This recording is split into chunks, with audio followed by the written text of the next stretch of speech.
ఈ అన్నదాత పోరు కార్యక్రమానికి రాష్ట్ర ముఖ్యమంత్రి జగన్మోహన్ రెడ్డి గారి ఆదేశాల మేరకు శ్రీకారం చుట్టడం జరిగింది. పోలీసు నిర్బంధాల మధ్య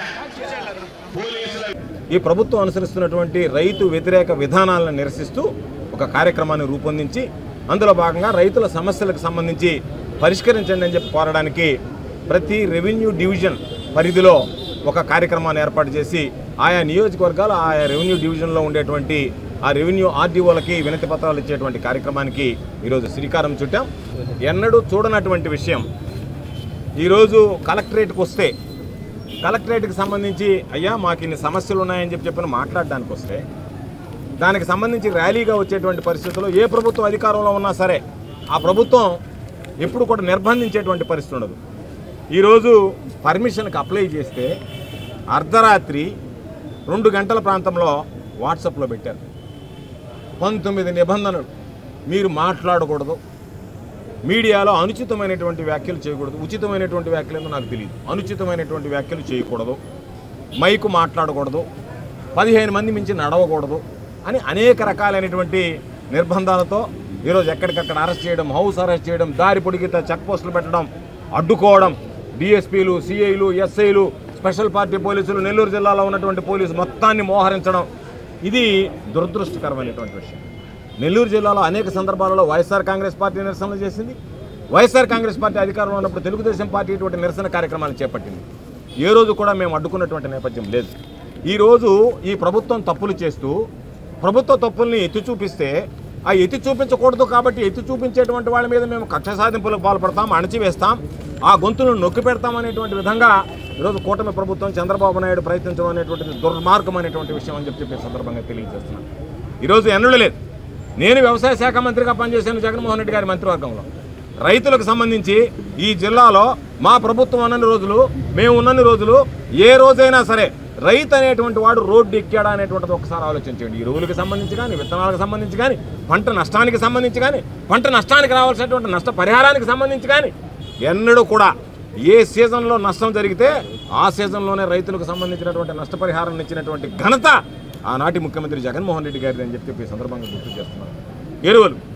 ఎరువులకు సంబంధించి రైతు ఎక్కడికి ఊరు దాటి బయటకు వెళ్లాల్సినటువంటి అవసరం లేకుండా రైతు భరోసా కేంద్రాల ద్వారానే ఈరోజు రైతులకు సమృద్ధిగా ఎరువులు అందించినటువంటి ఘనత. ఈరోజు రైతుల పరిస్థితి చూస్తే 270 రూపాయలు అమ్మాల్సినటువంటి యూరియా బహిరంగ మార్కెట్లో 600 రూపాయలు అమ్ముతుంది. 600 రూపాయలకు కొందామా అంటే 600 రూపాయలు కూడా దొరకనటువంటి పరిస్థితి ఏర్పడింది. ఎందువల్ల ఇది ఏర్పడింది? చంద్రబాబు నాయుడు గారిని మేము అడిగేది, మీరు సమావేశాలు పెట్టి పదే ఖబర్దార్ ఎవరన్నా మాట్లాడితేనంటున్నావు, మాకు ఇన్ని లక్షల టన్నుల యూరియా తెచ్చానంటున్నావు, నువ్వు తెచ్చినటువంటి ఈ లక్షల టన్నుల యూరియా ఏమైంది అని మేము అడుగుతున్నాం, దానికి సమాధానం చెప్పమంటున్నాం. ఈరోజు రైతులకు అందలేదు. రైతులకు అందితే రైతులు పాపం అక్కడ పట్టుకొని కొట్లాటలు, రకరకాలు ముష్టిఘాతాలు, అనేక రకాలైనటువంటి ఇబ్బందులు, రైతులు ఎండకెండి వానక తడిచి వాళ్ళ ఆరోగ్యం పాపం ఈరోజు కుంగి కృషించిపోయేటువంటి పరిస్థితి ఏర్పడింది. కాబట్టి మీరు దీన్ని డైవర్ట్ చేశారు ఉద్దేశపూర్వకంగా. నేను గతంలోనే మాట్లాడా, ఏ రోజైనా సరే 50% ఎరువుల డేరాలకు ఇవ్వాల్సి ఉంటే 50% కన్నా ఎక్కువ ఇచ్చామని చెప్పి సాక్షాత్తు ఈ రాష్ట్ర వ్యవసాయ శాఖ మంత్రిగా ఉన్నటువంటి అచ్చెన్నాయుడు గారు ప్రెస్ మీట్లో మాట్లాడారు. 50% రైతుల కడుపు కొట్టి, రైతులను నడ్డి విరిచి 50% దాటి ప్రైవేట్ వ్యాపారాలకు ఇవ్వాల్సినటువంటి అవసరం మీకు ఏమొచ్చింది?